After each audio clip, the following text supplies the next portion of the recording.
There's a lot of talk about the Absolute in the Yoga Vasishta.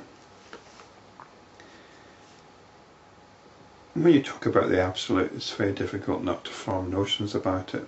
In fact, it's impossible not to form notions about it. You either realize it or you form a notion about it.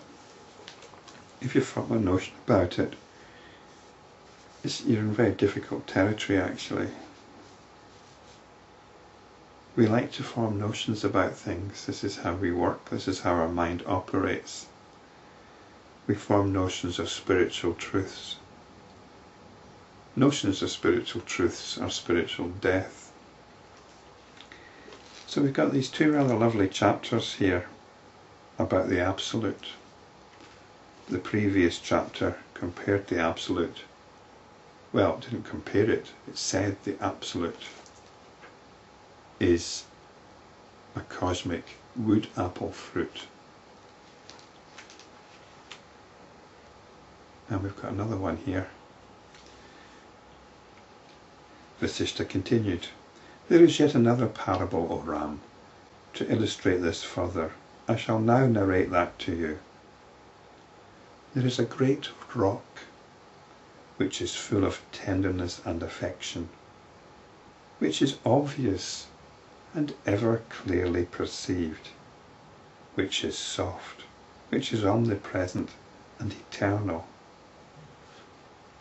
A great rock full of tenderness and affection.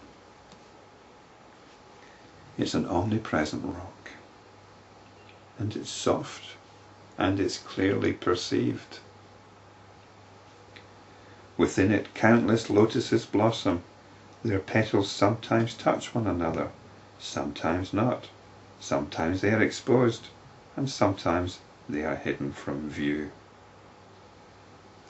Could that be us?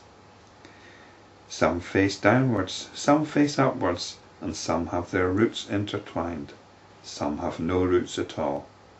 All things exist within it, though they do not.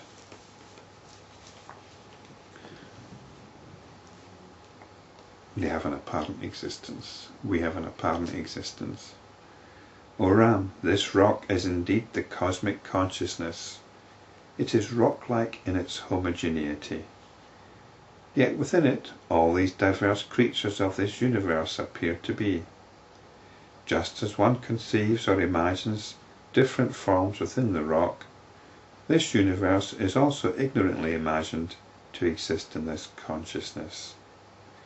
Even if a sculpture creates different forms in the rock, it is still rock. Even so in the case of this cosmic consciousness, which is a homogeneous mass of consciousness. It's a mass of consciousness.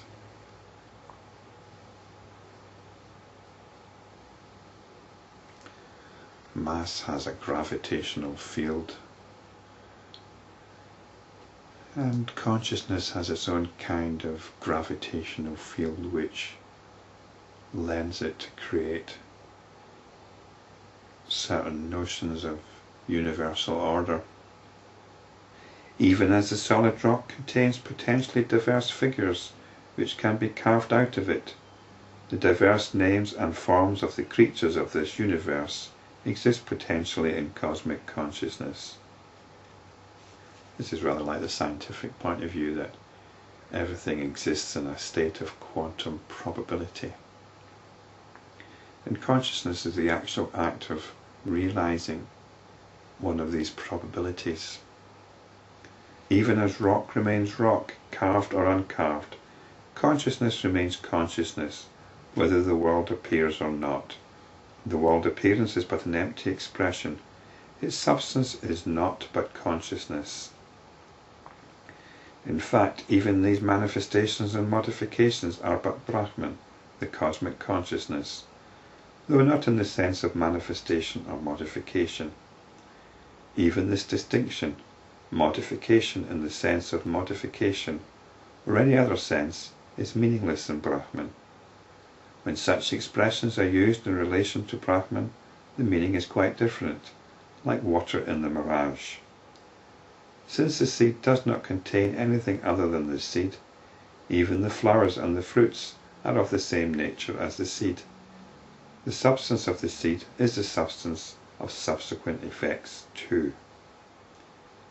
Even so, the homogeneous mass of cosmic consciousness does not give rise to anything other than what it is in essence. Again, this is just saying that everything is consciousness. When this truth is realized, duality ceases. Consciousness never becomes unconsciousness. We can move away from consciousness. Consciousness can forget itself, but it's always there. It's always consciousness. If there is modification, that too is consciousness. Hence, whatever there may be, wherever and in whatever form, all this is Brahman. All these exist forever in their potential state, in the mass of homogeneous consciousness. So this is the rock.